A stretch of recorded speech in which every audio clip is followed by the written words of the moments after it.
청와대 약 얘기를 좀 안 할 수가 없네요. 원래 뭐 고산병 치료제가 있는데도 왜 대체 의약품인 비아그라를 샀는지 청와대 해명 나왔습니다만 왠지 석연치가 않습니다. 오히려 비아그라가 고산병을 악화시킨다 이런 연구 결과도 있는데 말이죠. 그래서 한민용 기자가 의료계의 반응을 들어봤습니다. 발기부전 치료제인 비아그라는 혈관 확장 기능이 있어 호흡에 도움을 주기는 합니다. 하지만 전문가들은 고산병에 주로 처방하는 건 비아그라가 아닌 아세타조라마이드라고 지적합니다. 미국 질병관리본부나 우리나라 의학교과서 등에도 아세타조라마이드를 처방한다고 나와 있습니다. 특히 비아그라는 고산병의 한 증상인 폐에 체액이 차오르는 고소폐부증의 대체약으로 쓰이는데 그마저도 더 많은 연구가 필요하다고 나와 있습니다. 오히려 비아그라가 고산병을 악화시킨다는 논문도 있었습니다. 62명 대상으로 임상시험 해봤더니 오히려 악화시킬 수도 있다. 이런 결론을 현재까지 효능이 인정이 된 것은 바로 아세타졸아마이드입니다. 따라서 고산병 때문에 비아그라를 처방했다는 해명에 의료계는 의아스럽다는 반응입니다. 어떤 의학적 자문이나 어떤 근거를 가지고 준비했는지는 조금 의문스러운 데가 있습니다. 청와대 의료진 역시 이런 의학 지식을 알고 있었을 것으로 보여 청와대 해명에 의혹만 짙어지고 있습니다. MBN 뉴스 한민용입니다. 네, 오늘 다섯 분 모시고 뉴스와이드 진행할 텐데요. 먼저 청와대 약상자를 좀 살펴보도록 하겠습니다.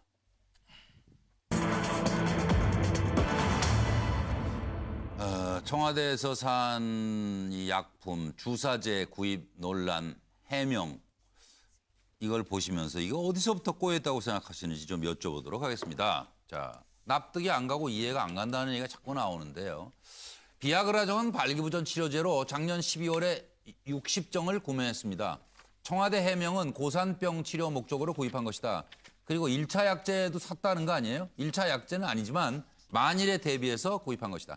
88정 발기부전 치료제로 작년 12월 304정을 구매한 것으로 돼 있습니다. 청와대 해명은 비아그라가 비싸서 좀 싼 88정을 구매했던 것이다. 그다음에 다이아막스라는 게 있는데 이건 또 왜 샀냐? 이건 고산병 치료제인데 작년 12월에서 지난 6월까지 총 1,200정을 구입했습니다. 남미에 가셨을 때 고산병 치료제만 가져갔더니 뭐 이제 같이 간 사람들이 좀 고생을 했다. 그래서 안 되겠다. 비아그라를 추가 처방해서 사놨던 것인데 뭐 쓰진 않았다. 지금 이런 해명입니다. 김상희 의원, 고산병의 비아그라 처방은 불법이다.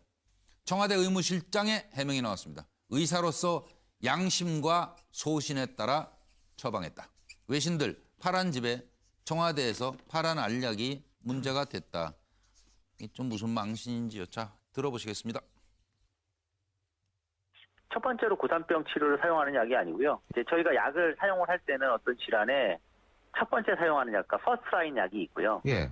후에 보조적으로 예. 추가적으로 증상의 호전이 없거나 예방적 목적에서 일부 사용할 수 있는 약들이 있는데 예. 비아그라는 상당히 이제 뒤에 처지는 약들이고 1순위, 2순위, 3순위 이랬을 때 3순위다 이 말씀이시군요. 예, 그렇기 때문에 당연히 또 청와대에 계신 이제 의사 선생님들은 기본적으로 상당히 권위 있으시고 예. 전문가시기 때문에 아무래도 좀 최신 지경을 좀 아신다고 저는 판단을 하고 있는데 그런 측면에서는 그 아세타졸정을 산 양에 비해서도 좀 이 비아그라와 88정의 숫자가 좀 과다하다는 점은 여러 가지 문제 의심을 낳을 수밖에 없는 상황이라고 봅니다. 1,200개를 이제 그 청와대에서 구입을 해놓고 있는데요. 예. 이거는 아주 그 고산병에 딱 쓰는 고산병 치료제입니다, 이게. 예. 그러니까 고산병 약은 고산병 약대로 사놓고, 이 비아그라나 88, 이 같은 거를 또, 360개를 사놓은 거예요. 예. 그래서 이게 고산병 때문에 샀다고 하는 게 잘 이해가 안 가요. 왜냐면 고산병 약은 구입을 했으니까. 예. 이거 어떻게 생각을 어떻게 서영 수장부터. 네. 참 헷갈리네요. 원래 부인이 싫으면 처갓집 기둥만 봐도 싫고 대통령이 싫으면 청와대 기둥만 봐도 그냥 싫지 않겠습니까? 예. 그래서 제가 보기 그런 얘기가 있는 것처럼 이 사태의 본질에서 좀 가려봐야 될 것 같다는 생각이 들어요. 예, 그럼요. 뭐냐면, 냉정하게 해야죠. 청와대가 실수한 거는 제가 볼 때 청와대 내에서 경호실이 쓰는 약, 예. 비서실이 쓰는 약, 예. 그리고 대통령이 쓰는 약을 구별해서 이렇게 발표를 했어야 되는데 예. 이게 마구 섞여 있습니다. 예. 그러다 보니까 이 모든 것이 다 대통령을 위한 그 쓰여진 약이 아닌가라고 오해를 불러일으키고 그건 그 오해는 일단 안 돼요. 예, 그래서 제가 볼 때는 대통령만 쓰는 약이 아니에요. 그렇죠. 그러니까 처음에 정영국 대변인이 하지 말고 의무실장이 나와서 바로 이렇게 구별했으면 좋은데 오늘 해명한 것도 뒤죽박죽 섞여 있습니다. 그래서 제가 볼 때는 경호실에서 뭐 사실 제가 여기서 진보 야당 패널이라서 박근혜 대통령에 대해서 많은 비판을 했지만 청와대 근무했던 사람으로서 오해받을 수 있는 부분에서 몇 가지만 해명을 하자면 예. 경호실과 그 101단 경비단은 평상시에 훈련이 아주 고됩니다. 만일의 사태를 대비하기 위해서. 네. 그러다 보니까 타박상이라든가 잦은 중경사를 많이 입게 됩니다. 그런데 101 경비단이나 이런 경호실 사람들은 의무실에서 간단한 진료를 받고 나서 위급한 경우에는 바로 그 정동 도서관 앞에 있는 국군통합병원에 있는 국군통합병원인 서울지구대병원이 있습니다. 거기 가서 수술을 받거나 중요한 치료를 받게 됩니다. 그래서 의무실에서 수술실은 없다고 해명했잖아요. 예, 그렇죠. 의무실에는 수술실은 없지만 네. 타박상이나 찰과상이 입을 때 왜 훈련이 아주 격하기 때문에 대통령 경호에 관련 훈련을 하기 때문에 예. 평상시에 훈련을 하다 그런 부상이 많습니다. 그래서 그런 걸 하기 위해서 제가 볼 때는 예. 마취라든가 그다음에 그 일정한 그 약품들을 쓰였던 게 사실인 것 같고 비아그라나 예. 그리고 이 88정 이런 것도 고산 치료제를 위해서 이명박 대통령 때도 쓴 적이 있습니다. 아, 그래요? 예, 그래서 제가 볼 확실해요, 때는 정보가? 네네네 쓰인 적이 있는데 문제는 이 해명을 그러면 그 이전에도 썼다라는 걸 이렇게 밝히면서 증거에 보여줘야지, 그렇으면. 라고 네. 하면 되는데 이게 도대체 어디다 썼는지도 이게 경호실용인지 비서실용인지 대통령령인지 구별도 안 하고 이렇게 막 발표하는 바람에 국민들이 보기에는 세월호 7시간과 관련돼서 마치 그것이 대통령의 성형이라던가 마취라던가 수면제라던가 이런 걸로 억측하게끔 만든 거는 청와대의 해명이 잘못됐다는 생각이 들고요. 그럼에도 불구하고 해명이 안 되는 것은 태반마늘 감초 주사제라든가 전립선 치료제, 탈모 방제 이런 것들의 용도에 대해서는 청와대 내에서 의무실장이 의무실장 해명 정확하게 좀 없었어요. 밝혀야 될 것 같다는 생각이 그건 듭니다. 해명이 빠졌다니까요. 또. 네, 그러니까요. 그래서 그것도 그렇기 어디다 쓰는 때문에 건지? 국민들의 이런 억측과 오해들이 계속되고 증폭되고 대통령에 대한 미운 감정이 비서실이라든가 경호실에서 고생하시는 서영호 우리- 소장 의무실 근무했어요? 아니요, 아닙니다. 청와대 근무했던 사람이 아는 데까지만 아는 거잖아요. 서영호 소장. 한 가지 말씀드리면 저희야 주말로 나가서 박근혜 대통령 퇴진하라 고함이라도 지르지만 네. 경호실이나 그 101단에 있는 경비하는 그 군인들도 우리나라 국민 아니겠습니까? 대통령에 대해서 미운 아니, 마음이 있을 그게 텐데도 지금 중요한 게 불구하고 아니고. 대통령을 지켜야 하는 아니, 사람인데 물론요. 그런 보호 사람들까지 받아야죠. 도매금으로 욕을 먹어서는 안 된다 이런 생각이 아니, 듭니다. 그거 아니에요. 그건 아니고 양만 따지면 얘기 길게 하려고 그러는 거야, 뭐야? 아니 그러니까 설명을 저 청와대 근무했었으니까 자세히 들어올 필요가 있다고 그래서 제가 판단하는 거예요. 차 의원님 잠깐 계세요. 어제 목이 터져라 제가 얘기했잖아요. 의무실장이 이건 나와서 해명을 해라. 그렇습니다. 대변인 나와서 잘 예, 알지도 예. 못하면서 뭐 이 말했다 저 말했다 하지 말고 그리고 잘 거기 계셨다니까 여쭤보는데 전신 마취제는 왜 필요해요? 수술실도 없는데. 제가 볼 때 그거는 그러니까 전신 마취제에 대해서는 해명을 해야 될 필요가 있고요. 그렇죠. 나머지 일부 국소 해명이 마취라든가 필요하죠. 이런 것들은 네, 알았어요. 타박상이라든가 상처가 있을 때 할 수 있기 때문에 그거에 대해서는 뭐 있을 수 있다고 생각합니다. 조금 이따 다시 따져보고 오래 기다리시겠어 미안합니다. 참 아유, 아닙니다. 예. 아니 이제 우리 서영호 저 실장 얘기하는 중에 네. 그 청와대에 있는 군인들도 국민이다 뭐 이렇게 얘기하면서 또 그 얘기하면서 조금 오버할까봐 제가 이제 경고를 했는데 하여튼 뭐 그렇고 저는 이 문제에 이렇게 생각합니다. 이상득 의원 있죠 과거에 그 양반이 볼리비아 갈 때 그 화이자의 이 약품을 조금씩 미량씩 드셨어요. 그리고 만사형통? 네.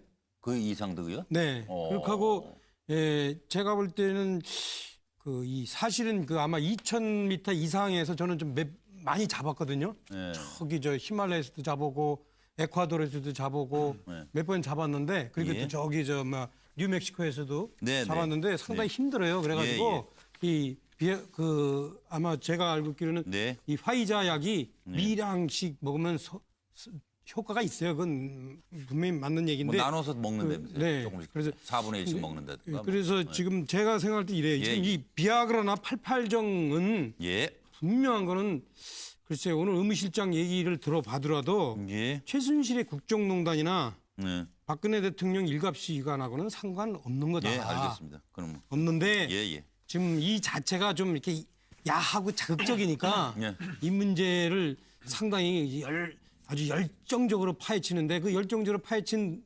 분도 사실은 약사기 때문에 이 약의 어떤 그 약사 출신인데 이 약의 어떤 심상임은? 용도에 대해서 예. 그렇게 함부로 얘기하면 안 돼요. 약의 용도에 대해서는 의사만이 절대적으로 권한 있는 거지. 여기 나오신 분이 이거 이 약은 어디에 쓰는 게 아닌데 이렇게 얘기하면 그거는 자기 권한 처방은 의사가. 예, 자기 권한을 넘는 건데. 진료는 의사가. 예. 다만 이제 제가 이 문제와 관련해서 생각하면서 정말 깊이 슬픈 게 들어가지 뭐냐면 이건 늑대와 공주다. 예. 박근혜 대통령이 그만큼 정말로 국민이 박근혜 대통령을 믿었는데 그렇죠? 이제 국민의 신뢰를 못 얻게 된 거예요. 그래서 박근혜 대통령이 뭐라 그러면 국민들이 오히려 거꾸로 생각하는 거예요. 분노의 대상이 넘어서 조롱의 대상이 돼 있어요, 지금. 예. 참 그 걱정인데 그래서 예. 여기 보면은 이건 뭔지 아시죠? 화이자, VGR 이게 막 쳐들어왔는데 늑대다 얘기했는데 사람들은 화이자가 필요 없어요. 우리 국민들은 예. 화이자가 그래서 잘 안 들어요. 그래서 이런 비극적인 상황을 우리가 빨리 해소해야 돼요. 우리가 그렇잖아요. 국민들이 예. 제일 믿은 사람이 원래는 사실 대통령이어야 되는데 지금 제일 못 믿어요. 예. 이게 비극입니다. 고현승 교수님. 그러니까 태반 주사, 백옥 주사, 신데렐라 주사 이런 주사들 지금 약품 구입과 관련해서 나온 상당수 대부분의 의약품들은 여성용이에요. 근데 비아그라, 88정 이건 누가 그냥 보통 사람들은 다 이 남성 발기부전 치료제로 알고 있는데 이 부분을 청와대에서 고산 치료제라고 하니까 고산병 치료제라고 하니까 이게 뭔 소리냐. 그러니까 이 약품이 고산병 치료제도 일부 쓰일 수는 있겠죠. 또 뭐 전에 계셨던 우리 최 수장도 과거에도 썼다고 하니까 그런데 그런 부분에 대한 설명이 없이 느닷없이 보통 사람들이 다 인식하고 있는 발기부전 치료제를 고산병 치료제라고 하니까 이해가 안 가고 또 하나는 고산병 치료제도 왜 그러면 구입을 했느냐. 발기부전 치료제, 고산병 치료제를 같이 동시에 구입한 데다가 또 어떻게 썼는지 이런 부분에 대한 설명이 없단 말이에요. 그냥 구입을 했는데 안 썼다든가 안 쓰고 있다고 하든가 아니면 뭐 그대로 있다고 그러지. 예를 들면은 뭐 마늘 주사 뭐 이런 걸 샀는데 그 부분에 대해서는 경호실에 얼마를 언제 어떻게 썼다 이렇게 설명을 하면은 그래도 이해가 가는데 그런 부분이 없었는데 문제는 지금 청와대가 뭐 민정수석도 사의를 표명하고 이렇게 돼 있지만 사실상 청와대의 공적 시스템 자체가 지금 붕괴되고 있다. 그거를 여실히 보여주고 있는 거예요. 그렇지 않습니까? 그렇지 않다 한다면은 저런 정도 지금 의혹이 나왔으면은 주치의는 또 뭐고 있습니까? 그 의무실장도 있다면서요. 그런데 아무런 의학적 지식이 없는 대변인이 나와서 이것은 저렇습니다. 저것은 저렇습니다 하니까 기자들의 질문에도 제대로 답변을 못하고 그럴 수밖에 없죠. 그러니까 지금 문제는 국정 컨트롤 타워가 무너지는 증거가 이런 간단한 거 여기서도 나타나고 그럼으로 인해서 국민들의 의혹이 끝이 없이 이렇게 부풀려지고 있고 더군다나 이것은 한마디로 영이 안 쓴다 그 말씀이죠. 그동안 있었던 뭐 여러 가지 뭐 외국 언론에서는 섹스 스캔들까지 얘기하는 그런 것과 연결되어 갖고 아주 이상한 그런 추리들이 많이 나오고 있는 거 아닙니까? 참 이거 아주 단칼에 이거 명명백백하게 밝히고 넘어가야 됩니다. 자꾸 이거 의혹 부풀리는 건 안 돼요. 지금 제가 잠깐 준비된 내용 소개해드리고 이야기를 이어가도록 하겠습니다. 어쨌든 뭐 여러 가지 그냥 들어서 그렇구나 이게 좀 이해가 안 되니까 자꾸 의혹이 생기는 거죠. 해명을 했어요 청와대에서. 아세타졸정이라는 것이 고산병 치료용 의약품으로 돼 있는 겁니다. 아프리카 순방 전에 지난해 12월에 200정을 구입했습니다. 그리고 순방 직후에 올해 6월에 몇 명이 가는데 이렇게 많이 1000정을 왜 구입을 했죠? 그리고 고산병 치료제 별도 구매했는데 왜 또 뭐 비아그라 샀냐? 비아그라는 고산병을 오히려 악화시킨다. 그리고 어떤 의학적 자문이나 어떤 근거를 가지고 비아그라를 준비했는지 의아하다 하는 것이 의료계의 얘기입니다. 고산병 치료용으로 부적절하다. 근데 왜 샀을까? 그리고 아프리카 순방 시 고산병 치료에 준비했는데 한 번도 안 써 그대로 있답니다. 올해 아프리카 3개국 순방했는데 해발고도 1000에서 2000m 되는 나라들입니다. 그리고 김광덕 본부장님 저 답변을 듣겠는데 말씀하시죠.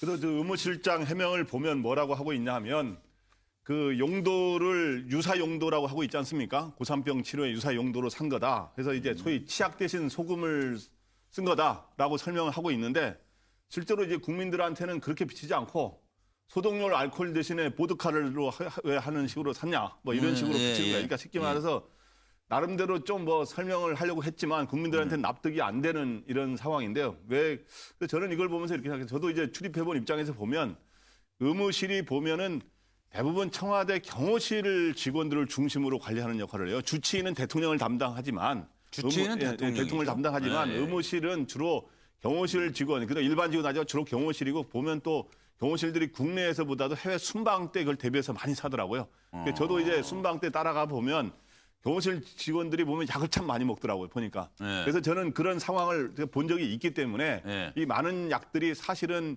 경호실 직원들을 위해서 샀을 것이다라고 생각은 됩니다. 그런데 이제 지금 의무실장이 누구죠? 군인.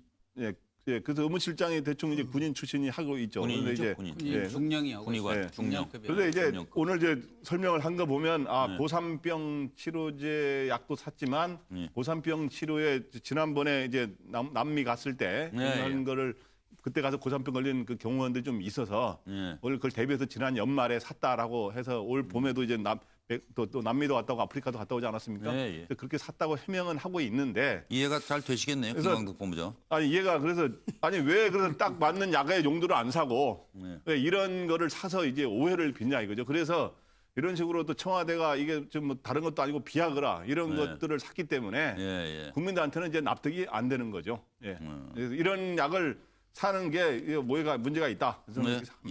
저 최영도 의원 생각은요? 네, 뭐 일이 꼬이려고 하면은 여러 가지 생각지도 않은 일이 이제 계속 꼬이게 되는 것 같습니다. 그러게요. 사실은 제가 사이드 이펙트라고 썼는데 이게 우리가 아스피린이라는 약이 사실 감기 뭐 진통을 먹는데 이게 혈관 치료제로 효과가 있다고 그래서 요즘 혈관 치료제로 이제 처방되고 있지 않습니까? 또 그리고 전립선 약이 사실은 또 알고 보니까 전립선 약을 먹으면 탈모 방지가 되더라 그래서 또 탈모제로 쓰이고 그래서 사실 여러 약들이 임상 과정에서 또 여러 효과를 내고 아마 이 비아그라도 저는 이번에 처음 알았는데 미국 질병통제예방센터 가이드라인에 보면은 이 약의 성분이 그런 고산병의 예방과 치료에 적절하다고 이렇게 돼 있다고 합니다. 그래서 실제로 또 이전 정부에서도 청와대 수행자가 많고 하기 때문에 이 고산지대를 여행할 때 실제로 정치인들도 이걸 이제 아주 비전처럼 이렇게 썼다고 합니다. 그런 것들인데 사실은 바이아그라라는 이 약 자체가 아주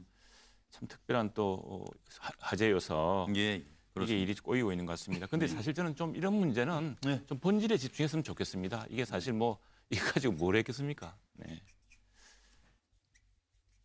글쎄요, 그렇게만 넘어갈 일인가? 말도 많고 탈도 많은 약들이 또 있어서요. 좀 살펴보도록 하겠습니다.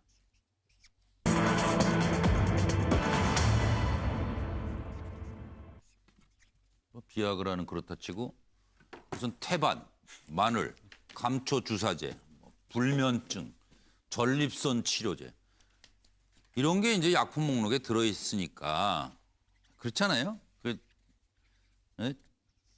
좀 이상하다 뭐 이런 생각이 안 드나요? 그러니까 뭐 이게 도대체 지금 뭐 직원 건강 관리용이라고 하기에는 좀 납득이 잘 안 되는. 이건 엠라 5% 크림이라는 것인데 성형 시술 시에 피부 통증 마취용이다. 5개 구입했습니다. 피부과나 성형외과 시술 능력은 없다는 것이 청와대 해명입니다. 그 용도가 아니다 이거죠. 이제 누구 아까 말씀하신 대로 경호 팀에서 누구 부상당하면 쓴다 뭐 그런 거예요. 하여튼 에토모라고 하는 이름도 복잡해요. 전신 마취 유도제입니다. 2차례에 걸쳐 30개나 샀답니다. 이건 응급 상황을 대비해서 상황별 세트화해서 구비해 놓은 것이다. 그러니까 이것도 필요하다. 청와대 해명. 그다음에 서카딘 서방정 불면증 치료제 지난해 11월에서 20일 600개를 구입했습니다. 청와대는 이 부분에 대한 해명은 없습니다. 고령자용 수면제가 뭐죠? 그게 그런 게 또 있는데. 고령자용 수면제도 샀고 태반 마늘 감초 주사는 8개월 동안 약 400개를 샀습니다. 청와대 해명, 경호실 등 직원들 건강용이다. 프로스카 전립샘 비대증 치료제입니다. 근데 이게 이제 탈모 방지 약품도 되고 뭐. 그래서 청와대는 의사 양심과 소신에 따라 구매했다는 얘기를 했는데요. 이거 뭐 어떻게 생각하세요? 네. 이거 이런 약품 목록이 말하는 게 도대체 뭐라고 여러분 이해하시는지 여쭙고 준비된 내용 듣고 오겠습니다. 그래서 사실은 훨씬 더 심각한 문제인데요. 그렇죠. 이거는 이제 뭐 피부 미용, 건강 증진을 위한 자양 강장 같은 경우에만 사용하는 그런 약재들이고 그렇게 사용했다고 쳤을 때도 양이 너무 많습니다. 예, 이 정도 양이면은 보통 이제 저희가 일반 의원에서 1년에 뭐 한 2만 명 정도씩 이렇게 진료를 하는 일반적인 이제 의원에서조차 1년 내내 쓰지 않는 양입니다. 그러니까 그냥 거의 주사 매니아들, 중독자들만 와야 이게 소비가 가능한 그런 정도의 양이죠. 1명, 2명이 맞았다고 하면은 그분들은 거의 주사 중독자라고 말할 수 있습니다. 청와대가 녹십자로부터 이것을 구입을 했어요. 정식으로 구입을 해서 사용을 한 건데 그 양이 굉장히 많습니다. 그러니까 이거는 의무실로 정식으로 그 국민의 세금으로 사들인 거예요. 그래서 거기에 사용한 거예요. 그러니까 이 약을 누가 썼을까? 앞서서 말씀드린 대로 이것을 청와대 직원이 썼다고 하면 굉장히 사실은 국민의 세금을 가지고 더군다나 효과가 입증되지 않고 또 그 일반 병원에서 잘 사용하지 않는 이런 약을 뭐 피로 회복이나 안티에이징으로 직원들이 썼다고 하는 건 굉장히 사실은 부도덕한 거죠. 이건 아무래도 서영 소장 청와대 근무 할 때를 또 더듬어서 한번 또 얘기를 해주십시오. 네, 청와대에서 잠을 자는 사람은 딱 한 분밖에 없습니다. 전 다른 약은 다 이해해도 저기 불면증 치료제는 청와대에서 자는 사람 누가 있어? 직원들 다 출퇴근합니다. 수석이든 비서실장이든 행정관이든 경호실 직원이든 다 경호실 직원들이나 나머지 사람들은 바로 청와대 바로 옆에 빌라에 살기도 하고 하는데 어쨌든 청와대에서 공식적으로 자는 사람은 관저가 있는 대통령 한 사람밖에 없습니다. 그래서 제가 볼 때는 불면증 치료제니까 대통령용이 맞는 것 같고요.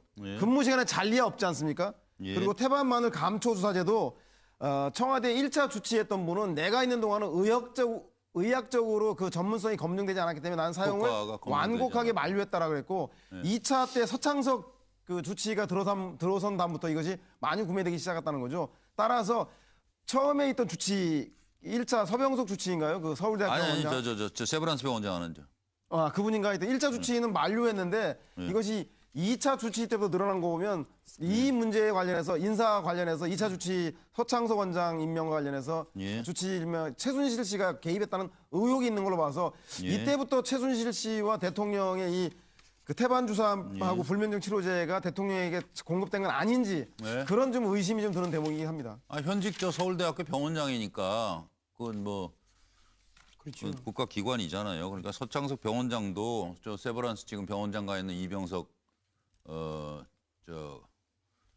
주치의처럼 당시 내가 주치할 때 나는 이러이러한 해석으로 필요하다고 생각해서 샀다. 이렇게 한번 좀 말씀해 주시면 좋잖아요. 전 그런 생각이 드는데 어떻게 보세요?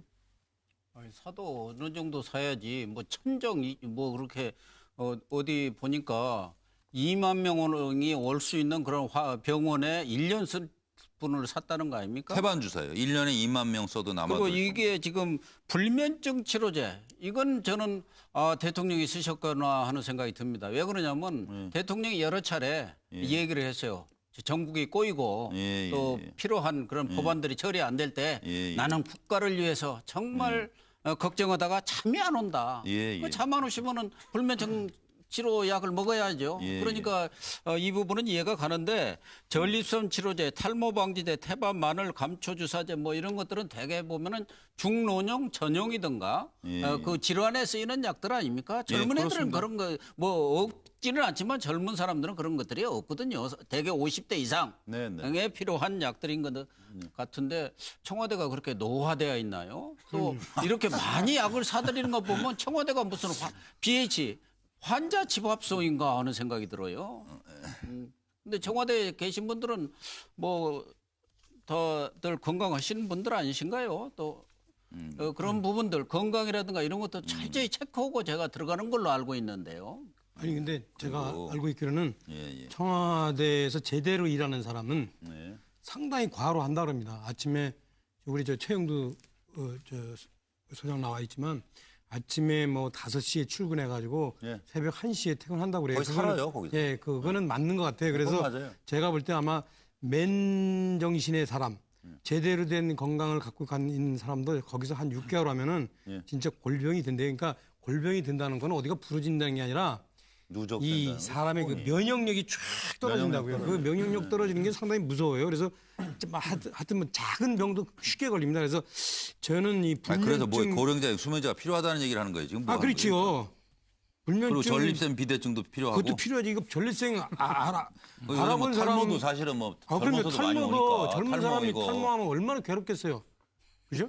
다 그러니까 필요하네, 전립선 그럼 뭐. 치료제, 그럼 불면증 넘어가요, 치료제 그러면. 저는 이건 필요하다고 보는데 네, 알았어요. 그럼. 예. 이런 것까지 문제 삼지 말아주시고 우리가 오늘은 좀 정확하게 좀 이렇게 칼로 도려내듯이 예, 예. TCBB를 좀 가려야 된다. 그 우리 네. 삼류 언론처럼 이렇게 그냥 싸잡아서 우리도 그렇게 다 이렇게 예. 하지 말고 감사합니다. 정확히 가려야 된다. 저는 그런 예. 생각이 드는데 예. 다만 제가 이거는 이해 안 가는 거면 태반, 마늘, 감초 주사제 이런 거는 차원병원에서 하는 거 아니에요? 그래서 청와대가 이 차원병원 3호점 혹시 아닌가? 그렇죠. 차원병원 2호점은 어디 있는지 아시죠?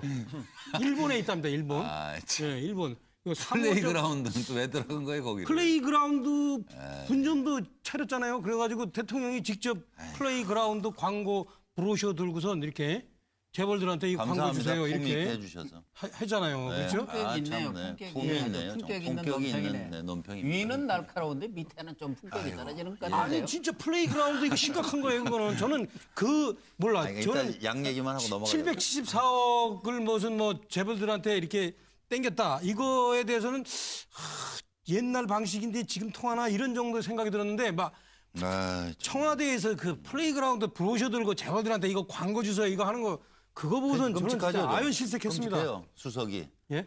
청와대 수석이라는 사람. 청와대 수석이라는 사람이 그런 짓을 했으니.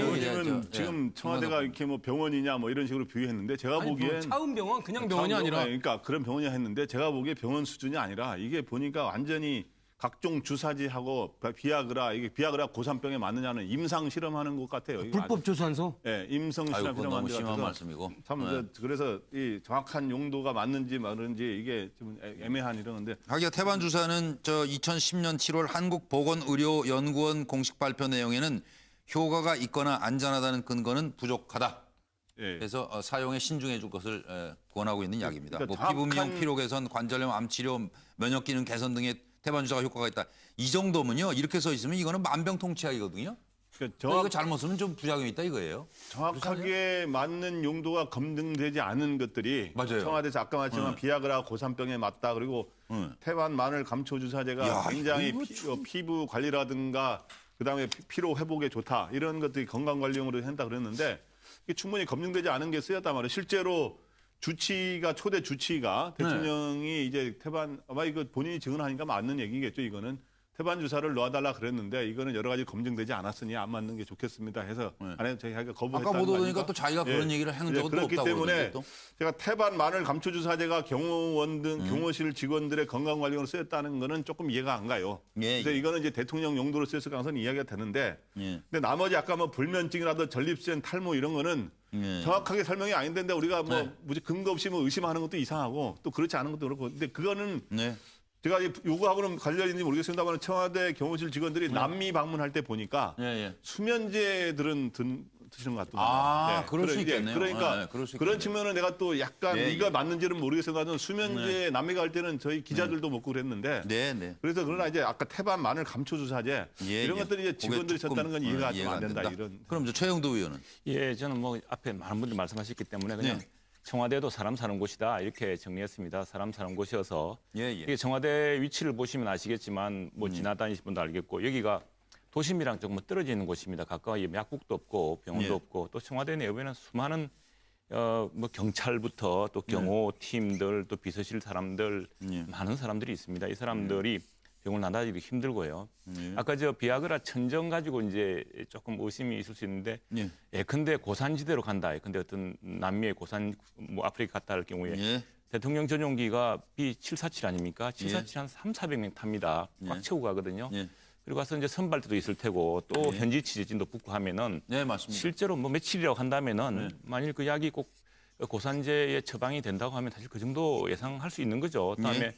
약 보니까 아까 저게 뭐 무좀 치료제도 있는데 거기 젊은 군인들이 군화 신고 얼마나 열심히 그 경비를 합니까?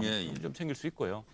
예, 그런 것들을 좀 두루두루 감안해야 되지 않을까 싶습니다. 예. 제가 한 10초만. 그럼 최영도 의원은 그거만 하나 제가 확인할게요. 최영도 의원은 태반, 배곡, 마늘 주사도 다 필요하다 이렇게 보신다 그 말씀이죠? 그거는 이제 그 경우에 따라서 실제로 의사들 말도 있고 하니까 한번 따져봐야겠죠. 그 문제는 뭐 좀 별도의 문제로 하더라도 아니 그러니까 전혀 의심이 있다 그것만 아니요 지금 우리가 많은 자꾸 의혹을 약제만 제기하는데 나 개인적으로는 전혀 의심이 안 간다. 이거 딱 필요한 이야기다. 그 약제 부분은 실제로 어떻게 사용되었는지 이제 알아봐야겠지만 지금 뭐 제기되는 문제가 비아그라부터 무좀 온갖 것까지 다 이야기를 하지 않습니까? 전립선 비대증, 예, 탈모. 좀 구분해서 이야기를 하자는 이야기입니다. 이제는 그러니까 그래도 한 말씀만 잠깐.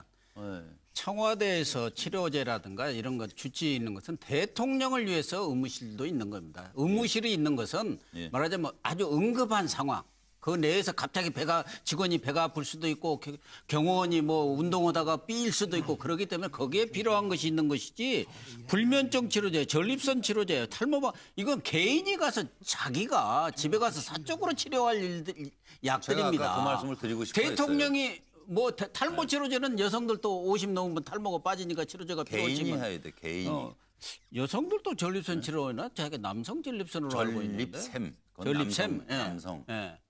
그러니까 말하자면은 청와대에 주치라든가 자문위가 있는 것은 바로 대통령을 위해서 있는 것이지. 그리고 의무실이 있는 것은 뭐 경호실이라든가 비서실에서 응급적으로 거기 그날 뭐 갑자기 폭통이 났다든가 또 뭐 어디가 부러졌다든가 할 때 응급 처방을 하기 위해서 있는 것이지 평소에 그 뭐 성인병이라든가 이런 걸 치료하는 그런 약들을 거기서 지속적으로 주는 것은 왜 그 청와대만 줍니까? 그러면 전 공무원한테 다 줘야지. 그렇게 우리나라가 복지국가입니까? 복지여자금은 예산 들어가니까 예산 증액은 안 된다고 하시면서 이렇게 청와대만 복지 천국이 되면 이따 아까 우리 고 선배가 약간 조금 피부 좋으신데요, 뭐 그래도. 저요? 태반 주사 이런 거 안 맞으셨잖아요. 네, 우리 고 선배가 약간 시청자를 하여금 오해할 수 있게 했던 말씀이 약간 있었는데 의무실은 대통령용이 아닙니다. 거기 청와대에 일하는 사람들용이고. 그 얘기를 했어요. 예, 그래서 왜냐하면 지금 우리가 문제를 정확하게 하는데 의무실이 비아그라가 있는데 이게 왜 의문을 갖느냐? 그러면 의무실에서 비아그라를 가진 것은 그러면 대통령한테 비아그라가 왜 소용이 있어? 이렇게 물어볼 것이 아니라 의무실에 일하는 사람한테 비아그라가 무슨 소용이 있지? 이렇게 물어보시는 게 맞다 이거예요. 의무실이라는 게 아니라 청와대 근무자들에게. 그렇죠. 예, 청와대 근무자. 그다음에 진짜로 제가 얘기 드리는데 고산지대에 가잖아요. 그러면은 그 사람 제가 얘기 드리는데 고산지대에는요. 그 사람들은 원래 고산지대에 살던 사람들이라서요. 고산지대에 관한 약이 없어요. 그래가지고 상당히 만반의 준비를 해가지 않으면은 안 됩니다. 그래서 이 문제에 대해서 저는 계속 얘기하는 게 분명히 비아그라가 참 자극적이지만 이 문제 갖고는 아까도 얘기했듯이 그것을 얘기하시면서도 다들 데이트나 이런 거하고 연관시키지 않는 게 좋다. 다들 안타까우실 거고요. 아까 최영도 위원이 이 최순실 사태 본질과 무관하다 뭐 이런 말씀 잠깐 하셨죠 아까? 이거 뭐 약 얘기하고 하는 거. 아니 비아그라든가 이 문제는 예. 이거 어디서 시작이 됐느냐 하면은요. 사실은 구명조끼를 입었는데 왜 발견하기가 힘듭니까? 이러면서 세월호 7시간 진실과 연결돼서 자꾸 생각하기 때문에 그렇습니다. 그래서 그 문제를 한번 여러분과 함께 생각해 보도록 하겠습니다. 들어보시죠. 지금 이제 5시가 넘어서 그 일몰 시간이 가까우는데 어떻게든지 일몰 전에 그 생사 확인을 해야 하지 않겠는가 그런 생각입니다. 다 그렇게 구명조끼를 학생들은 입었다고 하는데 그렇게 발견하기가 힘듭니까 지금요? 갇혀 있기 때문에 구명조끼가 의미가 크게 없는 것 같습니다. 그래서 지금 갇혀 있을 때. 그래서 지금 지금도 다 동원을 하고 있는 걸로 알지만 중앙재난대책본부를 중심으로 동원 가능한 모든 인력을 다 하여튼 장비 다 동원해가지고 좀 최선을 다해 주기를 바랍니다. 예, 제가 잠깐 판넬 정리해드리겠습니다. 세월호 7시간 대통령의 상황 인식은 구명 조끼를 학생들은 입었다고 하는데 그렇게 발견하기가 힘듭니까? 라고 말씀하셨죠. 당일 서면 12회, 유선 총 5회 보고받음. 2번은 국가안보실장에게 전화. 오전 10시 국가안보실로부터 세월호 침몰 종합 서면 보고를 받았습니다. 그리고 30분 뒤에 해양경찰청장에게 구조 전화로 지시합니다. 구조를 전화로 지시합니다. 오후 2시 57분 안보실장과 통화해서 구조 인원 제대로 파악하라고 지시합니다. 그리고 오후 5시 15분 중대본에 도착합니다. 오후 3시부터 중대본에 도착할 때까지 2시간 15분이 있는데 이동안 유선 보고는 없었는가? 예, 최영도 의원부터 말씀해 주십시오. 5시 15분 대통령의 인식은.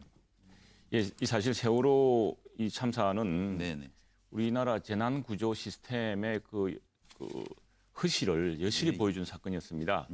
물론 대통령이 이제 대통령이 무한 책임을 지는 자리 아닙니까? 대통령이 완벽한 상황 인식과 대비가 있어야 했겠지만은 지금 뭐 상황이 이렇게 되었는데 그 실제로 우리 언론에서도 보면은 오후 시간까지 이제 우리 교육청의 말만 믿고 사실은 구조가 된 것으로 이렇게 생각됐고요. 실제로 이제 우리 언론사 헬리콥터라든가 내려가서 취재가 들어오면서 비로소 배가 전복되었고 뒤집어졌다는 걸 보고서 우리가 이제 가슴을 태우고 눈물을 흘리지 않았습니까?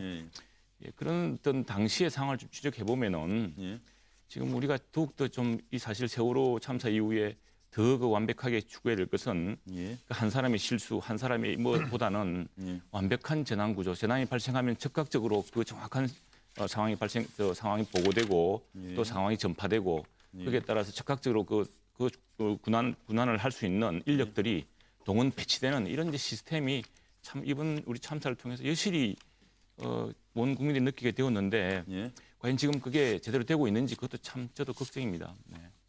제 질문은 사고 당일 오후 5시 15분 중대본을 찾은 대통령의 상황 인식에 대해서 최영도 의원은 어떤 생각을 가지고 있냐를 질문한 겁니다. 바로 그것 때문에 저는 생각에 대통령의 이 사고 상황 인식이 좀 정확치 못했다고 생각을 합니다. 예, 알겠습니다. 서영호 소장. 네, 제가 볼 때는 대통령의 인식은 2014년 4월 16일 세월호 사건이 났던 오후 3시에 멈춰버렸다. 왜냐하면 아까 최영도 의원께서 말씀하신 대로 백발을 양보해서 사고 당일부터 2시 55분 거기까지는 사실상 사고가 났는데 다 구조되었다라고 알고 있었어요. 그래서 경기도교육청에서 그 구조되었다는 문자를 보내기도 하고 YTN이라던가 TV에서도 속보가 그런 식으로 나왔는데 이게 55분 지나가면서 이게 아닌 것 같다.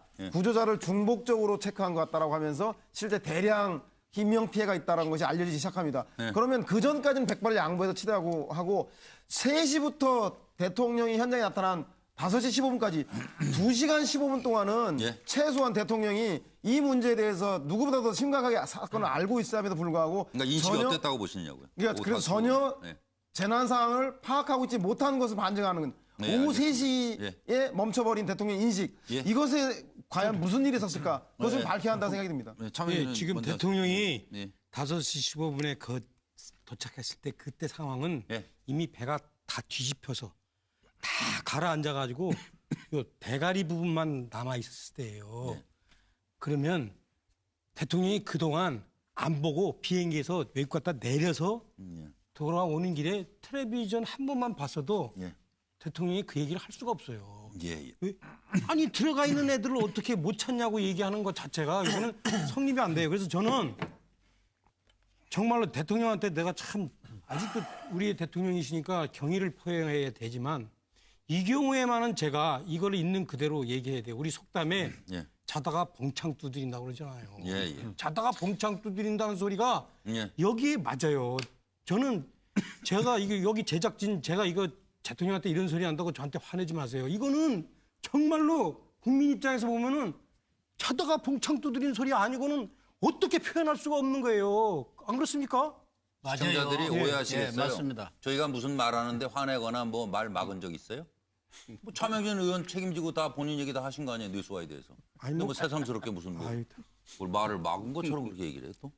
저는 이렇게 써놨습니다. 그런 적 없다는 거 놀라세요. 대통령의 인식은 우주에서 내려왔어요. 이거 아닌가.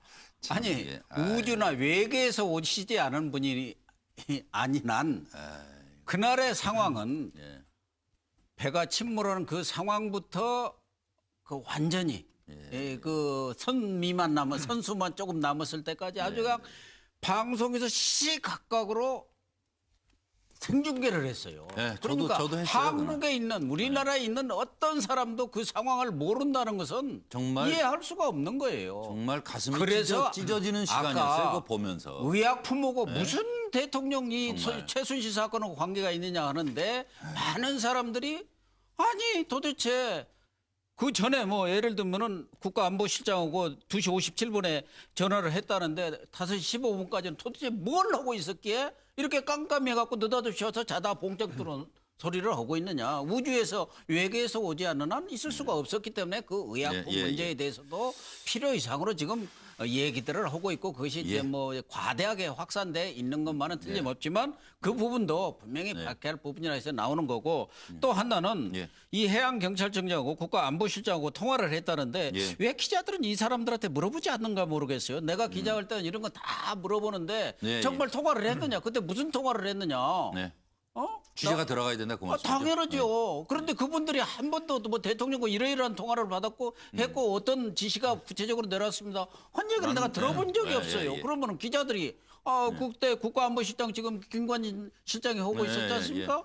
그때 해양경찰청장하고 그때 대통령하고 어떤 시간에 하고 그 시간이 또 다 남아 있을 거 아닙니까? 녹취를 했고 전부 그랬기 때문에 기록이 남아야지. 그 기록을 제시를 하고 그래야 하는데 그것도 한 번도 없었기 때문에 저는 솔직한 얘기가 이 통화도 했는지 안 했는지 좀 의구심을 갖고 있어요. 그러니까 백악관 같으면 다 밝히는 거고요. 그러니까 밝히기를 원한다 그 말씀이시고. 김광석 본부장님. 저는 어떤 생각하냐 하면은 우리가 병이 났으면 정확하게 진단을 빠르게 그리고 정확하게 진단해서 해야 정확한 처방이 나오고 이제 치료가 되잖아요. 마찬가지로 이러한 엄중한 그 대규모의 참사가 벌어졌으면 굉장히 빨리 그리고 정확하게 상황을 파악해야 되는데 지금 보면 빨리 파악한 것도 못했고 그다음 정확하게 파악하지도 못했고 바로 그래서 그 상황에 가서 이제 구명조끼를 입었는데 이미 배가 뒤집어져서 구명조끼를 입어도 구조하기 어려운 상황인데 이런 말을 했기 때문에 사람들한테는 이게 이상하게 받아들여지는 겁니다. 하여튼 그런 거고. 근데 이 문제가 뭐냐를 제가 유심히 봤더니 아까 이제 우리 고 선배님은 그때 이제 보면은 유선 보고 받은 것도 사실 여부를 확인해 봐야 된다 그러는데 저는 일단 청와대 해명은 저는 뭐 그거를 일단 믿는다는 걸 전제로 근데 보면은 이렇게 대규모의 참사, 엄중한 참사가 벌어졌음에도 불구하고 유선 보고를 받은 게 5번 가량 되고 직접 전화를 걸었다는 것도 안보실장한테 전화를 걸었다는 것도 한 2번쯤 돼요. 그러면서 이렇게 지시했다는 게 나오는데 그러다 보면 내가 처음에는 서면 보고로만 했을 때는 이거 서면 보고를 받는지 안 받는지 알 수가 없잖아요. 근데 이거 보면 중간에 빈 시간이 여기 보면 뭐 7시간 이러는데 완전히 그걸 사실대로 믿으면 한 1시간 반 이상이 비어있는 시간은 없어요. 보면은 다 유선 통화를 기준으로 보면. 그런데 저렇게 엄중한 사건이 벌어졌음에도 불구하고 대면 보고가 한 번도 없었다는 게 청와대 비서실장이라든가 수석들이라든가 다른 참모들이 도대체 뭘 했느냐. 바로 거기에서 누가 만나서. 그 사람들의 상황 판단이 일단 잘못된 데서부터 모든 게 그거는 시작되는 대통령도 거예요. 불러서 물어봤어야 되고 비서실장이 나중에 보면은 여성 대통령이어서 어쩌고 이렇게 해명을 했는데 아닙니다, 그거는. 달려가서 대면 아닙니다. 보고를 했으면 대면 보고를 해서 무슨 이야기를 했고 이렇게 하면은 이렇게 상황 파악을 못하고 이런 일이 있을 수가 없다는 거죠. 그래서 저는 거기에 바로 평소에 국가 운영 스타일에서 대면 보고를 안 하고 하는 이런 문제가 여기서 드러난 게 아닌가 생각이 됩니다. 그러니까 MBN 뉴스와 한마디만 더 덧하면 그러니까 그 당시 도대체 뭘 했는데 오히려 청와대에서 제2의 프로포폴이라고 하는 전신 마취제 그리고 비아그라 태반 주사까지 도대체 그 안에서 무슨 짓을 하고 있냐고 하는 국민들의 공분들이 아직도 해소되지 않는 이유가 바로 세월호 7시간의 비밀 때문에 이 의약품에 대한 문제를 갖는 것이지 그 문제에 대한 국민들의 오해에 대해서 너무 지나치게 민감하게 밝힐 게 아니라 7시간 문제를 해명하면 다 해소될 문제라고 생각합니다. 알겠습니다. MBN 뉴스와이드 생방송으로 진행해드리고 있습니다. 7시 16분. 도대체 검찰이 가진 횃불이 된다? 10초의 비밀이 무엇일까요? 검찰 정호성 파일은 1급 보안. 10초만 공개해도 횃불될 것. 이게 도대체 무슨 생각에서 이런 말을 한 건지 좀 짚어봐 주십시오. 청와대에 지금 오판이냐 아니면 뭐 배짱이냐 이런 얘기들이 지금 나오는데요. 내가 이러려고 대통령을 했나 참담하다. 그리고 검찰 수사 특검 수용하겠다고 대통령께서 말씀했습니다.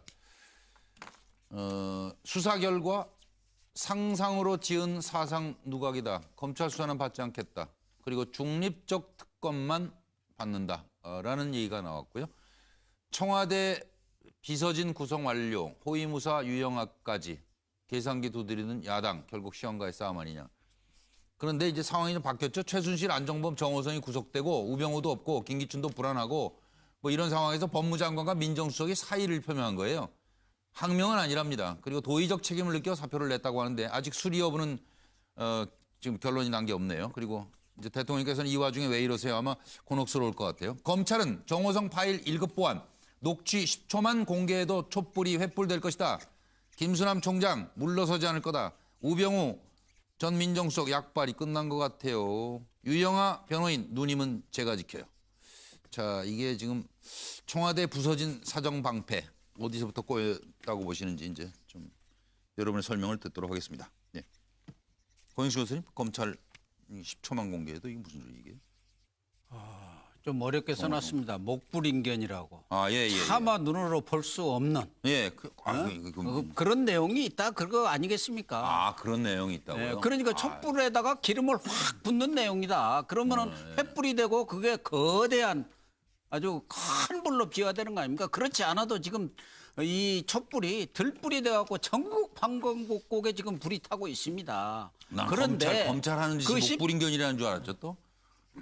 그 내용이 불안해서 이거 영어로 좀 해줄까요? 콘텐츠 그 내용을 10초만 공개를 하면은 정말 이건 도대체 눈으로 볼 수 없는 내용이 거기 있다. 그래서 지금 들불로 이렇게 촛불이 번져 있는 상황이다. 기름을 그냥 뿌려버리는 그런 내용이니까 차마 이걸 극비로 우리가 보안을 지키고 있다. 혹시 어디로 새 나가갖고 언론에 보도되는 것은 저 타블렛 PC 나온 것은 그건 세 발의 피다. 뭐 이 얘기 아니겠습니까? 이거 참 큰일이에요. 최영도 의원 생각은요? 예, 이게 뭐 대단한 지금 뭐 세간에 다 관심들이 정호성 전 비서관이 갖고 있다던 갖고 있다가 이제 압수된 그 휴대전화에 도대체 무슨 내용이 담겨 있나? 뭐 대통령 지시라든가 또는 최순실 씨와의 통화 내용을 녹음을 해서 어떤 그걸 제대로 확인하려고 이제 다시 쓰려고 해서 그랬는지 모르겠지만 그게 이제 세간의 관심이지만 저는 이 제목에 사실 좀 다른 이야기를 좀 하고 싶은데요. 이게 저희들이 지난 정부 때, 지난 이명박 정부 때 노무현 대통령 전 대통령 수사하지 않았습니까? 그때 사실 많은 사람들이 그 노무현 전 대통령을 죽음으로 내몬 것도 보면은 이 검찰이 수사 중에 이렇게 뭐 시계를 어디에 흘렸다, 뭐 어쨌다라는 이런 이야기를 많이 했습니다. 그래서 이렇게 하지 말자. 그 당시에 많은 지금 입장이 바뀌었습니다만 그 당시 사람들이 이제 많이 아니 이렇게 도대체 전직 대통령을 수사도 끝나기 전에 수모를 줘서 되겠나 근거도 없는 이야기를 가지고 그래서 저는 이제 검찰은 좀 공소장 사실 이게 비유라는 게 굉장히 무섭습니다. 검찰은 정확한 사실과 증거가 법리로 이야기해야 되는데 물론 뭐 기자들이 많이 궁금해하고 또 그걸 계속 취재하고 하니까 막 비유적으로 이야기하려고 했겠지만 이 시기에 우리가 저 노무현 전 대통령 때 수사했던 상황 그런 상황을 돌아보고 원칙대로 제대로 가자. 보고 원칙대로 가는 것이 검찰이 정도를 걸어라. 그런 말씀이시네요. 김광석 공장. 저는 이제 대통령의 대면 조사를 압박하기 위해서 목적은 저런 말을 한 거는 대면 조사를 압박하기 위해서 이제 저런 얘기를 한 건데 말한 뜻은 뭐냐 하면 이번 그 공소장이 33쪽인가 그렇지 않습니까? 33쪽 안에 들어있는 거는 뼈다귀만 들어있는 거고 이번 딱 그 10초만 공개하면 그 속에 아주 내관과 같은 살과 기름이 딱 들어있다. 최근에 아니 실제로 기름이라는 표현을 쓴 적이 있어요. 검찰에서 흘러나온 얘기 보면은. 그런데 제가 보기에 과연 그런 내용이 있을까를 한번 공소장을 사실 이번에 법원에서 일반엔 공개하지 않았습니다만은 언론에 공개한 게 있지 않습니까? 그걸 유심히 한번 읽어봤어요. 그랬더니 보면은 거기에 보면은 완전히 해석하지 못했던 내용들은 없는데 예를 들어서 무슨 그 광고회사 최순실과 하는 광고회사 뭘 하기 위해서 그 팜플렛을 안종범 전 수석이 현대자동차 대통령하고 총수 만난 자리에서 임원한테 줬다라고 그 바로 나오는데 그걸 적으면서 읽어보라 그랬다 이런 표현들이 나오는데 그런데 보면은 여기에서 하면은 진짜 검찰이 말한 것처럼 진짜 뭐 깜짝 놀랄만한 뭐 기름기 있는 내용이 과연 있을까 하는 거는 상당히 중요한 건 나올 거지만 그 검찰이 또 말하는 거는 약간 또 과장한 측면도 있지 않냐 하는 생각도 들더라고요. 제가 공소장을 다 본 입장에서 보면. 그러게요. 저도 말씀하시죠. 저도 이 공소장을 봤는데요. 뭐 저는 이제 수사는 안 해봤지만 수사 많이 받아봤거든요. 수사 많이 받아본 경험에 의하면 검찰이 공소장 쓸 때 자신들이 알고 있는 거를 수상적으로라도 다 넣습니다. 그것의 구체적인 내용이 직접 뭐 육성을 든다든가 문건을 보면은 나중에 이제 사람들이 더 자극적이고 그럴 수 있겠죠. 하지만 뭐 새로운 팩트가 있을 것이라고 저는 생각 안 해요. 있었으면 검찰이 공소장에다 그걸 암시했죠. 그죠? 그래서 제가 볼 때는 그렇게 하고 또 검찰은 또 지금 보면은 그 재벌한테 774억 얻은 것과 관련해서 제3자 뇌물죄를 또 적용하지도 않았어요. 그거. 자신이 없어가지고. 그 수사를 제대로 안 한 거죠. 그래서 제가 볼 땐 이래요. 검찰이 뒤늦게 그야말로 처음에 고발된 지 한 80일 만에 늑장 수사를 해놓고 이제 특검 수사가 들어오고 촛불이 몰려오고 이러니까 이러다가는 우리 검찰의 존재 자체가 흔들릴 것 같아. 그래서 저는 검찰이 그것을 만회하기 위해서 뒷차 탄 사람들이 그야말로 검찰의 본연의 자세에서 벗어나서 정말로 어디 저기 그 허경영 그 정당이니까 그 정당에서 하는 수준의 그 있잖아 용어 10초만 공개하면 뭐라고 그랬더라? 이런 식으로 이거는 제가 볼 때는 검찰이 쓸 용어가 아니에요. 그거는 이런 식으로 검찰이 무슨 그런 식으로 해가지고 왜 저 인터넷에서 그 클릭하면은 자기네 조회수 나오게 제목 아주 섹시하게 뽑는 그런 식으로 하는 게 이게 검찰입니까? 그러니까 요지는 뭐냐 제 얘기는 늦었으니까 어떻게 좀 만회해 보려고 촛불시 뒤편에 붙어가지고 자기들도 하야 이렇게 주장하는데 정당이에요? 예? 정당이에요? 그러니까 점차는 귀를 의심했어요. 점차는 10초만 공개해도 촛불이 횃불될 것. 그게 뭡니까? 무슨 아까도 그 김광덕 엄청난 저 국장이 얘기했듯이 뭐 기름을 빼고 뭐 살코기만 이런 표현을 어떻게 검찰이 합니까? 그런 거는 아까 얘기했듯이 삼류 찌라시 언론에다가 맡기고 검찰은 수사를 열심히 해야지. 최영도 의원 얘기하신 대로 제가 공소장을 다 읽어봤는데 공소장에 정확한 게 있으면 썼어야죠. 그렇죠. 내 얘기가 그거예요.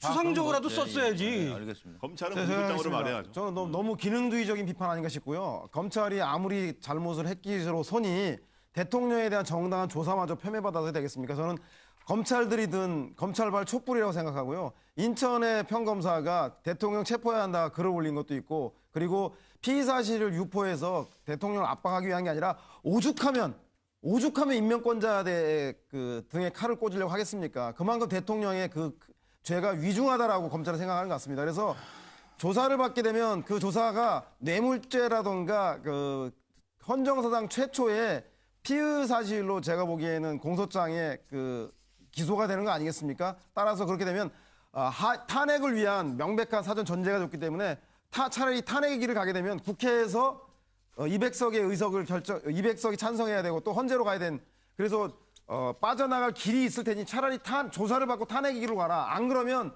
우리가 알고 있는 사실을 국민들에게 알리면 국민들이 들불처럼 일어나서 당신이 하야될 수도 있다라고 하는 대통령에 대한 수사를 위한 국민의 목소리를 반영한 걸로 봐야 되는 거 아닌가. 그래서 검찰이 오랜만에 밥값을 한 걸로 좀 평가해보고 싶습니다. 근데요, 이렇습니다. 자, 집중. 검찰은 수사로 말해야 돼요. 우리가 아무리 진짜로 대통령이 정말로 최순실 국정농단의 종범도 아니고 주범이다. 대통령 내려와야 한다. 이렇게 생각하지만 그래도 검찰은요. 법으로 수사로 말해야지. 무슨 검찰이 인터넷에다가 대통령 무슨 뭐 체포해야 된다고 쓰는 게 그게 무슨 용기예요. 요즘엔 제가 얘기하잖아요. 그 새누리당 이정현 대표조차도 나는 대통령 옹호 안 한다 이렇게 얘기하는 마당에 그게 무슨 용기예요. 용기. 그렇게 얘기를 과거에 1년 전에 그 얘기했으면 내가 그거는 용기라고 박수 쳐줘. 과거에 어떻게 살았든 간에 법이 만인 앞에 평등하다. 대통령이든 일반 국민이든 지게꾼이든 죄를 지으면 검찰청에 세우겠다고 하는 검찰의 용기 있는 행위가 어떻게 비난받아야 합니까? 과거에 그 사람이 잘못했기 때문에 그 욕을 먹어야 됩니까? 자기 역할이라는 게 있는 겁니다. 패널 역할로 충실하세요. 그리고 자기 역할에 충실하세요. 네, 맞아요. 그리고 다 해결이 안 되면 방송 끝나고 앞에서 만나서 해결하세요. 자, 다음 이야기로 넘어갈 때 검찰 입장을 좀 들어보도록 하겠습니다. 특별수사본부는 대통령에 대하여 현재까지 확보된 재반 증거 자료를 근거로 피고인 최순실, 안종범, 정호성의 여러 범죄 사실 중 상당 부분과 공모관계가 있는 것으로 판단하였습니다. 그러나 헌법 84조에 규정된 현직 대통령의 불소추 특권 때문에 기소할 수 없습니다. 특별수사본부는 위와 같은 판단에 따라서 대통령에 대한 수사를 계속 진행할 예정입니다. 마지막. 네, 지금 일단 청와대는 좀 고심이 깊어 보이는데요. 최재경 사표는 최재경 민정수석 그리고 청와대 서로의 속내를 서영호 소장부터 네. 좀 간단히 넘어가도록 하겠습니다. 네, 역사의 한마디로 하겠습니다. 예. 기억에 남은 역사의 한마디. 예. 아마도 청와대는 카이사르가 했던 얘기, 브루투스 믿었던 너마저 시저를 카이사르를 암살한 신복에 대해서 했던 마지막 말이죠. 그래서 검찰 권력이라고 했던 대통령이 믿었던 검찰에게 배신당했다고 생각할 것 같고요. 제가 볼 때는 최재경 민정수석은 김재규가 했던 말을 할 것 같습니다. 각하 이 벌어지만도 못한 자를 데리고 무슨 정치를 하십니까? 김재규가 차지철을 가리키며 박정희 대통령이 했던 말인데요. 제가 볼 때는 차지철이 최순실에 대비하면 딱 맞는 얘기인 것 같습니다. 예, 차명희 기자님. 예, 저는 아주 쉽게 설명해 드리겠습니다. 이 그림을 보시면은 최재경 씨의 위치가 딱 드러납니다. 검찰과 청와대가 요 겹치는 부분에 최재경 수석이 있어요. 그래서 이분이 지금 양 가운데 서서 어느 편을 들어야 될지 지금 고심하고 헤매고 있는 겁니다. 쉽습니다. 저도 간단히 얘기하죠. 최재경 얘기만 하겠습니다. 뭐 저는 최재경 민정수석에 대해서 잘은 모릅니다만은 저분도 과거 BBK 수사다 이런 걸 보면은 정치검찰임이 틀림없습니다. 왜 들어왔겠어요? 청와대에 민정수석이 그 자리가 어떤 자리인데 그걸 모르고 들어왔겠습니까? 근데 와서 보니까 할 일도 끝발도 없네요. 자칫하다가는 과치 구렁텅이 들어가게 생겼습니다 하고 그만두려고 하는데 청와대에는 실제로 구인단이에요. 누가 그 자리에 이제 가겠습니까? 그러게요. 민정수석 누가 갈 사람이 있어요. 그러니까 발표도 못 오고 이러고 저러고 있는 게 마음은 이미 떠났는데 그러고 있는 거 아니에요? 그럼 또 그러고 있는 사람이 한둘이죠 지금. 총리 내정자도 그냥 그러고 있고. 최재경 사표 내고 수석이 들어갈 때만 해도 지금 이 상황까지 지금 이 상황이 뭐 아주 오래전 것 같은데 얼마 안 돼요. 얼마 안 돼. 최재경 들어갈 때만 해도 내가 다 제2의 우병우 이상의 끝발을 좀 누리겠지. 검찰 딱 휘어잡고 뭐 그런 생각 없이 정치 검찰들 다 속이 뻔한 거 아닙니까? 가보니까 지금 할 일도 없는 거죠. 일단 결론부터 이야기하자면 사의 표명은 했습니다마는 그 청와대는 이제 반려하려고 하고 있고. 반려하면 다시 가요 그러면? 네, 반려하게 되면 최재경 수석은 저는 근무를 좀 더 할 거로 봅니다. 그래요? 실제로 제가 뭐 어저께 최재경 수석한테 취재했다는 또 기자들하고도 제가 많이 물어보고 그랬는데 어쨌든 그렇게 될 거로 좀 보고요. 그래서 청와대 입장은 뭐냐 하면 아니 일주일도 안 됐는데 스톱한다고? 그래서 계속 이제 지금 대안이 없잖아요. 그래서 계속 고하세요. 일주일도 안 돼서 지금 18일 날 임명됐는데 지금 오늘 하면 6일째입니다. 6일째. 그래서 계속 고하세요. 대안도 없고요. 그리고 또 뭐 당신 그만두면은 뭐 권력이 뚝이 무너진다 그러는데 그렇게 비치니 계속 하세요. 이런 입장이고 최재경 수석 입장은 지금 현재 모시고 있는 주군, 그럼 주군 임명권자, 주군과 자기 친정, 집안에 정명 충돌한 거 아닙니까? 그리고 대통령이 검찰 수사를 지금 받을 수 없다라고 하는 그런 입장이고 또 자기가 모시는 주군은 지금 갑자기 범죄자로 규정이 되는 아주 초유의 상황이 벌어져서 고할까 스톱할까 굉장히 고심하고 있는 이런 상황.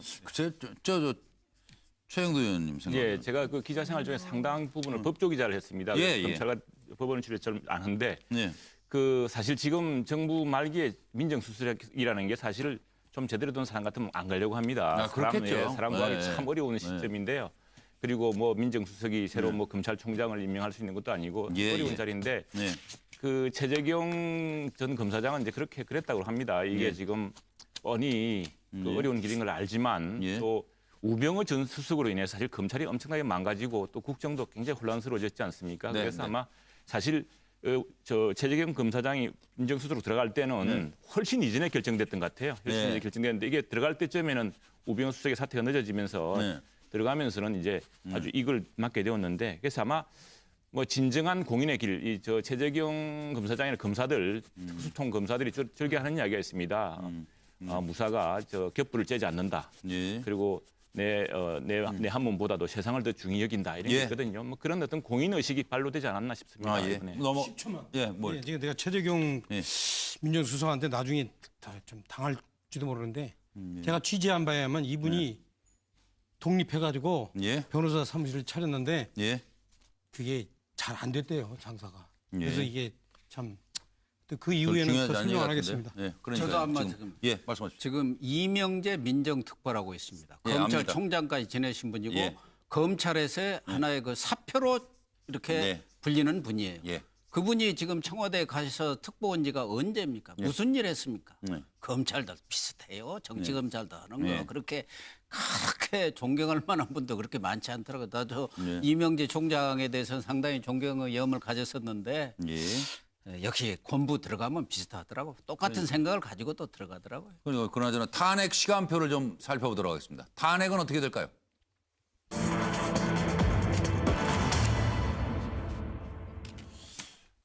그냥 말씀으로만 각 당 속내가 지금 어떤지 지금 이 탄핵이 어떻게 돌아갈지 좀 얘기를 좀 듣도록 하겠습니다, 여러분.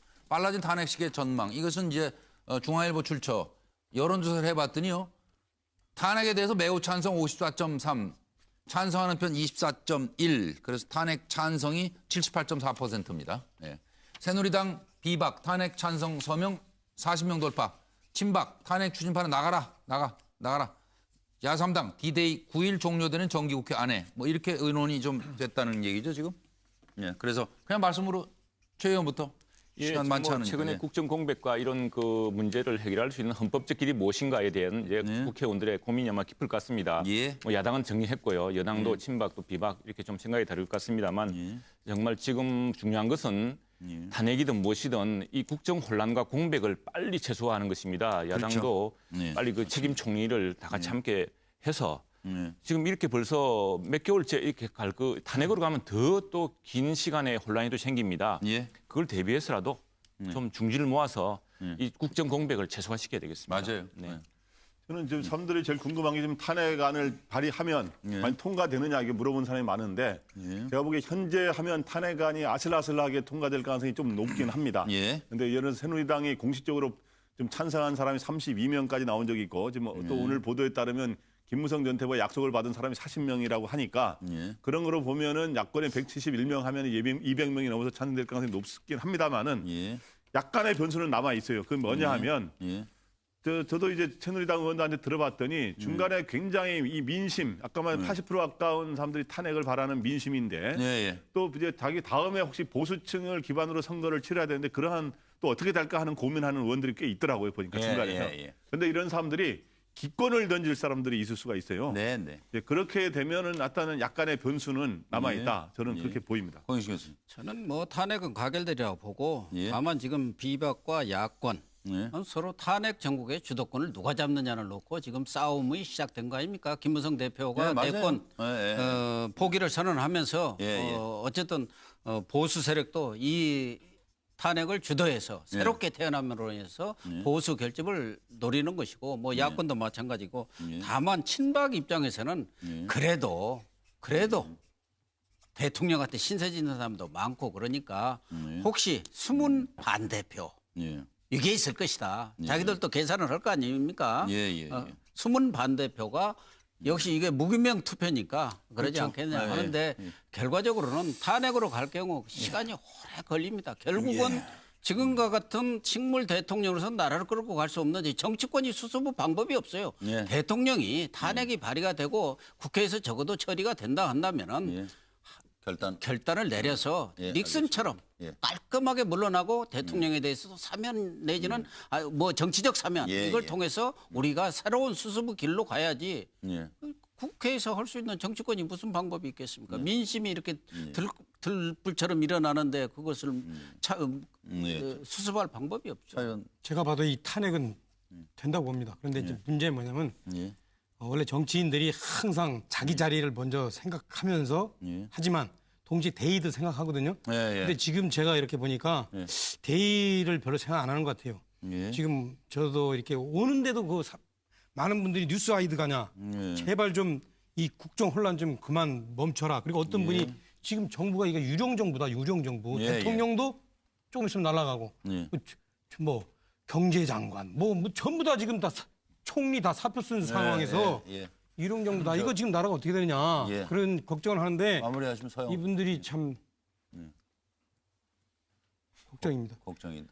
네, 친박은 탄핵의 역풍을 통해서 기사회생을 바라고 있는 것 같고요. 예. 비박은 탄핵 연대를 통해서 탈당하고 이후에 향후 정치를 위한 신당 창당을 희망하는 것 같습니다. 예. 야당은 퇴진과 탄핵 두 가지 다 해서 결국은 야당으로의 정권 교체를 희망하는데요. 예. 이런 각 당의 개파의 생각보다는 예. 국회의원의 직무를 양심에 따라 성실히 수행할 것을 국민 앞에 엄숙히 선서합니다. 국회의원 되시고 나서 했던 선서입니다. 이 내용에 따라서 당리당략보다는 국민의 양심에 따라서 여러분들의 선택을 하는 것이 가장 올바른 방법이라는 생각이 듭니다. 네, 김주하 앵커의 MBN 뉴스팔로 이어드립니다. 안녕히 계십시오.